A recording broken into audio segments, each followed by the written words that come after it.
Philosophy was defined as the knowledge and understanding of the primary causes and beginnings of all things. It aims to create a picture of the world and human beings in it by rational means of mental activity.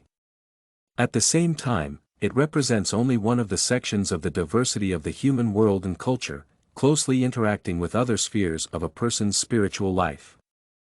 There are three main branches of philosophy: ethics, metaphysics, and epistemology. Ethics is a philosophical discipline that explores people's behavior on moral grounds, while epistemology studies knowledge and reasoned belief. The latter asks the questions: why am I sure of this? How can I be sure of my confidence? For ethics, the key issues are what is good and what is bad. What defines a good life?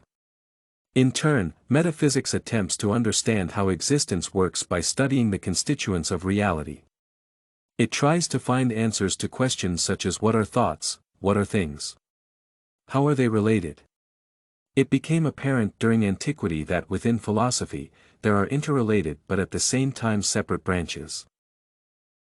Knowledge is information obtained in a certain way and ordered in a certain way. It is always probabilistic, historical, and hypothetical.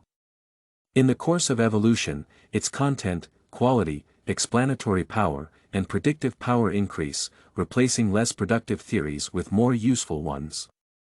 Epistemology operates within the limits where philosophy, despite its speculative character, nevertheless corresponds to something real. For example, it can be an observable fact or the cognitive boundaries of the mind. Thus, reality appears in epistemology as a criterion for limiting thought. The ethical views of ancient philosophers varied, therefore, there were different answers to what constitutes human morality. For example, Plato believed that a synthesis of personal and public good, truth and good, is essential. The philosopher could not imagine the individual's morality without a connection with society. That is, a good life, according to Plato, is a virtuous life full of good deeds. In Plato's Gorgias dialogue, Socrates claims that it is much better to suffer than to do something immoral. While an evil person, no matter how powerful they are and no matter what benefits they use, is disharmonious and is in a conflict between themselves and the world around them. Reasoning in the framework of metaphysics, Aristotle believed that reality is a collection of dynamic processes leading to the achievement of certain goals. For Socrates, knowledge and deeds, theory and practice are the same. Hence, his confidence that true knowledge and pure wisdom available to man are inseparable from just acts. The ancient Greek philosopher Epicurus was first to state that a worthy life is about experiencing pleasure explicitly. However, it is worth noting that this philosopher in no way advocated losing himself in sensual debauchery. Aristotle's idea is that the category good life is more objectivist than subjectivist. To think philosophically for me means to reason within the framework of clear ethical and moral coordinates, relying entirely on the rational. This means a complex and analytical approach to life's difficulties.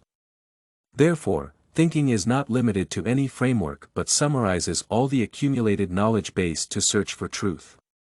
It is necessary to understand fundamental philosophical theories and concepts to apply them directly in life. It is difficult enough to realize what to live for and how to live correctly. By asking questions that have no answer, a person expands the scope of their consciousness, gets rid of stereotypes. Philosophy structures thoughts, it teaches how to analyze vast volumes of texts and information in general and increases the general level of erudition.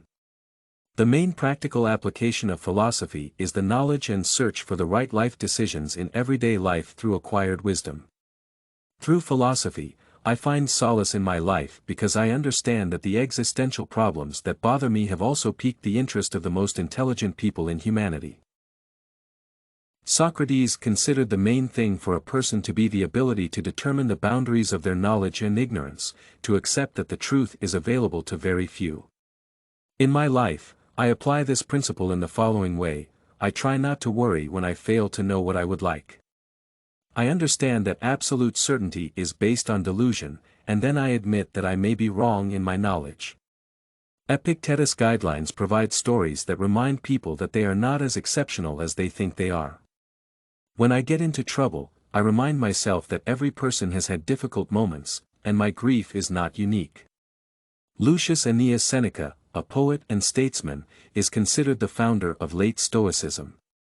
He left behind several philosophical dialogues, but his views are most often judged by the letters from a Stoic and the treatise on benefits. Seneca believed that we should gratefully accept trials because they give us a chance to discover what we actually can. In my life, I try to take life's challenges stoically. I believe that it is impossible to live a happy life by doing evil deeds, and therefore Plato's concept of a good life is close to me. However, I am also convinced of the importance of receiving pleasure. Thus, the point of view of Epicurus seems reasonable to me. At the same time, I agree that a well-lived life is a subjective concept, and its essence is different for each person. StudyCorgi.com has everything you need for successful studies. Writing tools, informative articles, and essay samples. Come check it out.